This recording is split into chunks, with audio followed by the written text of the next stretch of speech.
Noon. I'd like to call the Higher Education Subcommittee to order. And I'd like to ask the clerk to take the roll.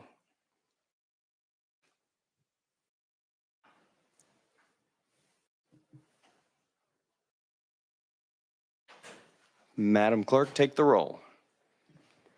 Mr. Chairman, you have 5 members present. Mr. Chairman, you have a quorum. Thank you. It's Wednesday, February the 19th, and we have 3 bills on our calendar. And so let's start with the first one. Our first bill is House Bill 175 by Leader Cochran. I'm sorry, HJR. Thank you. It's HJR 175. We have a motion and a second. Leader Cochran, you're recognized.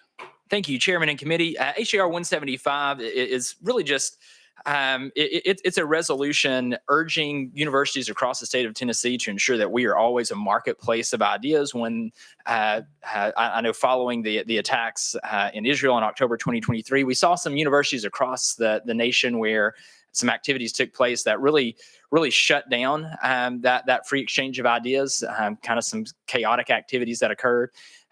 Universities here in our state, I think, showed best practices. Vanderbilt, University of Tennessee, many of ours have great policies in place to ensure that type of chaos does not occur, but that they are an environment that fosters all opinions and where debates can occur. And this is just a resolution urging all of our universities to adopt those same practices. Okay, members, you've heard the explanation. Any discussion? Okay, seeing none, we're ready to vote. Madam Clerk, we are voting to send House Joint Resolution 175 to full education. Madam Clerk, take the vote. Okay, everyone's voted. Anyone wish to change their votes? Madam Clerk, record the vote.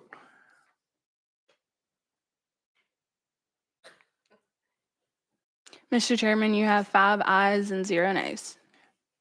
Bill moves out to full education. Thank you, Leader Cochran.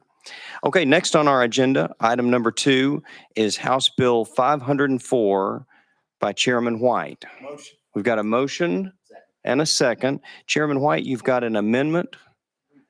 The amendment number that I have before me is 3710. Yes, and that's what I've got, and this is Representative Stevens' amendment. Correct. Do we have a motion on the amendment? Motion Second. and a second. Representative Stevens, you're recognized on the amendment. Thank you, Mr. Chairman. This amendment allows for all the initial licensure students at Western Governors University to participate in the Future Teacher Scholarship.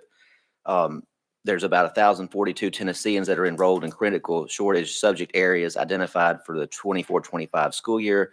338 of those reside in distressed or at-risk counties. And in the last fiscal year, Western Governors University recommended nearly 200 new teachers for initial licensure. So I'm asking that they be included in this program, and that's what the amendment does. Okay, members, you've heard the explanation. Any questions or discussion? Okay, if not, then we are voting to put Amendment 3710 on House Bill 504. All in favor say aye. Opposed? Ayes have it. Amendment goes on the bill. Now, Chairman White, you're recognized on the bill. Thank you very much, Chairman. And we did accept that as a friendly amendment, especially in our rural communities. We feel like this amendment will help us with. Let me kind of give you a little background as to where we are. One of the things we know as we continue to try to improve education in Tennessee is we know we have a teacher shortage. It's been before us for many years. Let fewer people going into the field, and then it's harder and harder, to keep people in. So what we did back in 2022, 2023, we passed a bill called the Future Teacher Scholarship, which allowed young people or anyone that's going into the field of education, once they hit their junior and senior year, they could seek out this scholarship that we put in place. It was about $4.5 million, I believe was a figure. So we put that in place a couple years ago, but we have found that not a lot of people have taken advantage of that, especially because you had to teach in an at-risk or distressed county, a rural community. And so, and plus we're really unsure about how much it was last dollar. So as we had conversations this summer and this fall about how do we address this teacher shortage, one thing we found out, we have over 5,000 teachers teaching in Tennessee that are teaching on a permit. As you know, a couple of years ago, we gave the waiver where you could teach in school on a permit for 3 years, but you need to be endorsed eventually. So what this particular bill, we're going to expand the future teacher scholarship to allow that anyone that is teaching on a permit and they haven't had the initial endorsement yet. For example, they have an undergraduate degree, but they didn't go and get a teaching license degree.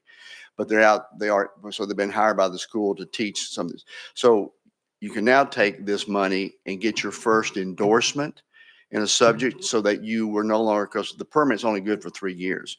And the amount is $5,000 per year for the scholarship, and it also applies to those who are undergraduate for the 2 years, the junior and senior year.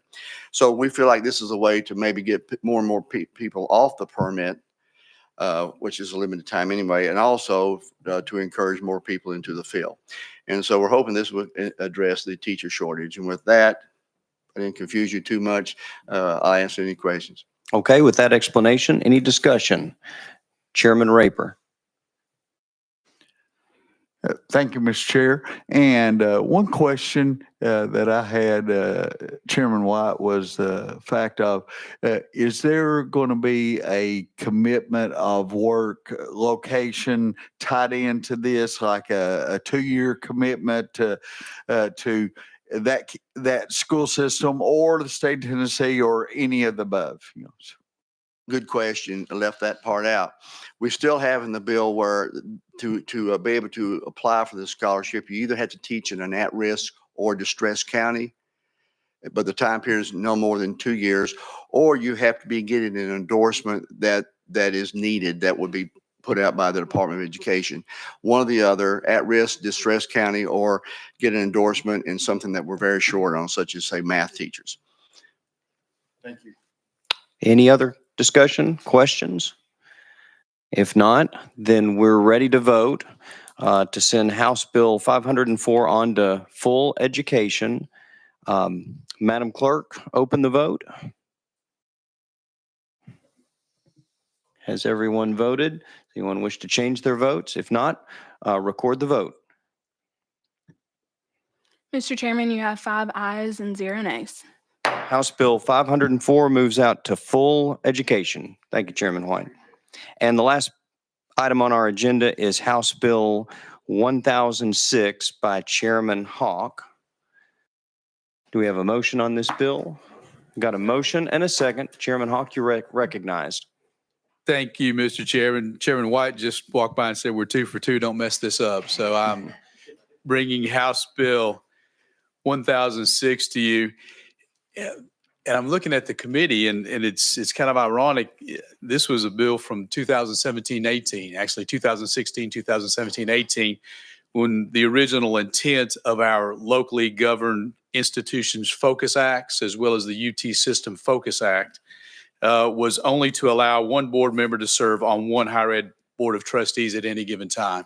What this does is it reinforces that aspect that one board member is serving one institution at a time. Would this cover private institutions as well, or is it just our public universities? It would cover all institutions. So you couldn't serve on Vanderbilt's board and UT's board at the same time? Correct. And we've got 7 million people living in the state of Tennessee. I venture we could find good board members for each and every higher ed institution that we've got.